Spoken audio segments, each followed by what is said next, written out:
வாழ்க வளமுடன். ஓம் ஸ்ரீ சாய்ராம். நம்மளுடைய அந்த உணர்வு நிலை, மனதில் உணர்வு நிலையை உணர்வு நிலைக்கு அடிமையாக இருந்தோன்னு வச்சுக்குவோமே, அடிமை தான். 40% அடிமையாக இருந்துக்கிடுவோம். அது நம்ம திரும்ப திரும்ப அதை தான் சொல்லிக்கிட்டே இருக்கிறோம். 40% நீங்கள் அடிமையாக இருந்து கோவப்படுங்க, எரிச்சல் படுங்க, என்னன்னாலும் பண்ணுங்க, பிரச்சனையே கிடையாது. ஆனால் ரெக்கவரி ஆயிடணும். வித்தின் 10 மினிட்ஸில் 15 மினிட்ஸ்லையோ நீங்கள் ரெக்கவரி ஆகி அந்த வெஞ்சன்ஸ், அந்த வஞ்சத்தை தூக்கி போட்டுட்டு நீங்கள் உங்கள் லைஃப் பார்ட்னர்கிட்ட பேச முடியாது தான், எனக்கு நல்லா தெரியும். ட்ரிகர் பண்ணிடுவாங்க. கணவனோ மனைவியை ட்ரிகர் பண்ணிடலாம், மனைவியோ கணவனை ட்ரிகர் பண்ணி விட்டுறலாம். ஏன்னா எல்லாருமே நம்ம அந்த தன்முனைப்பின் அந்த டென்சிட்டி, அந்த தன்முனைப்பின் டென்சிட்டி, அந்த ஈகோட டென்சிட்டியில் தான் உயிர் வாழ்ந்துட்டு இருக்கோம். அந்த டென்சிட்டி கம்மியாயிடுச்சு, அந்த பெர்சன்டேஜ் கம்மியாயிடுச்சுன்னா உடல்ல இருந்து நம்ம வெளியில் போயிடுவோம். அப்போ நம்ம இந்த நுணுக்கங்களை இது பண்ணிக்கணும். இது சரி, பெர்சன்டேஜ்னா என்ன, கால்குலேட்டர் போட்டு பெர்சன்டேஜ் பண்ணி அந்த ரேஷியோலாம் போட்டு ஆவரேஜ் பண்ணி பார்த்துக்கிட்டு எத்தனை பெர்சன்டேஜ் நான் இருக்கேன்னா பண்ண முடியும்? இது எல்லாமே பை ஆட்டோ மோடில் நடக்கக்கூடிய நிகழ்வுகள். எல்லாம் சொல்லுவாங்க, உங்கள் கர்மா அப்படி, அதனால் நீங்கள் மாட்டிக்கிட்டீங்க. கர்மா எப்படி இருந்தால் என்ன, நமக்கு என்ன? கர்மாவுக்கே சவால் விடக்கூடிய ஒரு தன்மையில் நம்ம ஸ்திரப்படணும். அந்த பேஸ்மெண்ட் ஸ்ட்ராங்காக போடணும். கர்மாவோ வரட்டும், நம்ம எந்த அளவுக்கு இது பண்ணணும். ஃபஸ்ட்டு மரண அனுபவம் ஏற்படணும். மரண அனுபவம்னா அது நிறைய நம்ம பேசிக்கிட்டே இருக்கிறோம். நிகழ்ச்சின்னு சொல்லிக்கிட்டே இருக்கிறோம். அந்த நிகழ்ச்சி அப்படிங்கிறத நம்ம ஸ்ட்ராங்காக நம்ம கருமையத்தில், ஜெனடிக் சென்டரில் அது ப்ரோக்ராம் ஆயிடுச்சு அப்படின்னா, ஒவ்வொன்றையும் பார்க்கும்போது நிகழ்ச்சியாக பார்க்குற பட்சத்தில் கணவன் எவ்வளோ ஹார்டு வேர்டு, ரொம்ப ஹார்ஸாக யூஸ் பண்ணால் கூட அந்த வேர்டு தூக்கி போட்டு போய்கிட்டே இருக்கக்கூடிய தன்மை நமக்கு மிளிர ஆரம்பிச்சிடும். ஆனால் ஒரு 10 நிமிஷம் பதைக்கும், 1/2 hour எடுத்துக்கோங்க, 1 hour எடுத்துக்கோங்க, பிரச்சனையே கிடையாது.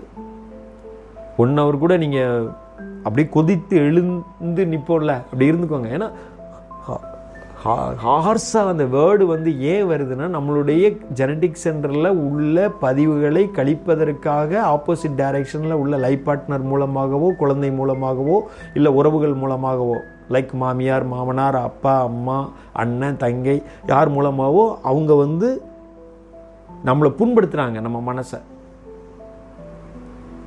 அப்படி புண்படுத்தும் போது கண்டிப்பாக நம்ம மனம் வலிக்க தான் செய்யும். வலிக்காதுன்னு எப்படி சொல்ல முடியும்? கண்டிப்பாக வலிக்கும். அப்போ அந்த வலிக்கு உண்டான மருந்து என்னன்னா, இந்த ரகசியம் தெரிஞ்சதுன்னா, என்னுடைய பதிவை கழிப்பதற்காக இறைவனால் ஏற்படுத்தப்பட்ட ஒரு மாபெரும் தேவதூதன் தான் அவர்கள். யார் நம்ம மனதை புண்படுத்துகிறாங்களோ அவங்க தான் தேவதூதர்கள். அந்த தேவதூதர்கள் நம்ம பதிவை எடுக்கிறாங்க. அது லைஃப் பார்ட்னர் மூலமாகவோ, அதை கணவன் மூலமாகவோ, மனைவி மூலமாகவோ, குழந்தை மூலமாகவோ, இல்லை உறவுகள் மூலமாகவோ, நண்பர்கள் மூலமாகவோ, இல்லை கொலீக்ஸ், சபார்டினேட், அவங்க மூலமாகவோ எடுக்கப்படுது அப்படின்னு அந்த ரகசியம் தெரிஞ்சிருச்சுன்னா நம்ம என்ன பண்ணுவோம்? ஒரு 1/2 hour நம்ம கூல் ஆனதுக்கப்புறம் அந்த தங்குன்னு குதிச்ச மாதிரி ஒரு ஸ்டேட்டில் இருப்போம்ல, ஹை ஃப்ரீக்வன்சியில். அதெல்லாம்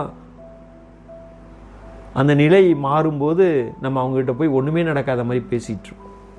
அப்போ அவங்களுக்கே ஆச்சரியமாக இருக்கும், அந்த தேவ தூதர்களுக்கே ஆச்சரியமாக இருக்கும். என்னடா இவ்வளோ தூரத்துக்கு நம்ம திட்டணும், இவ்வளோ தூரத்துக்கு அவங்கள கொடுமைப்படுத்தணும் வார்த்தைகளால், இவன் பேசிட்டு நிற்கிறான்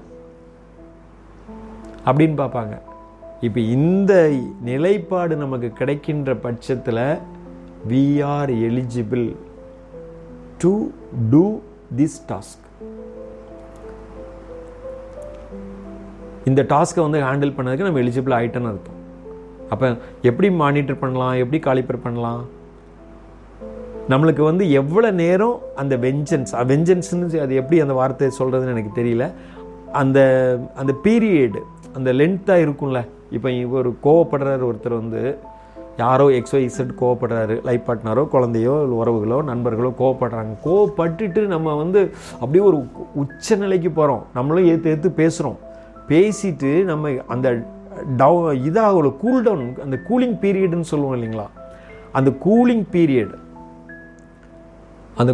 பீரியட் வந்து எவ்வளோ நேரம் ஆகுது, அந்த கூலிங் பீரியட் தான் நம்ம பார்க்கணும். அந்த கூலிங் பீரியடில் நம்ம எவ்வளோ தூரத்துக்கு சக்ஸஸாக இருக்கிறோம், அந்த சக்ஸஸை நீங்கள் மானிட்டர் பண்ணுங்கள்.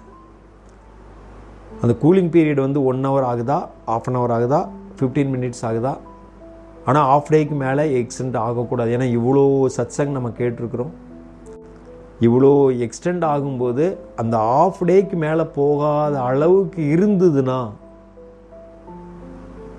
we are the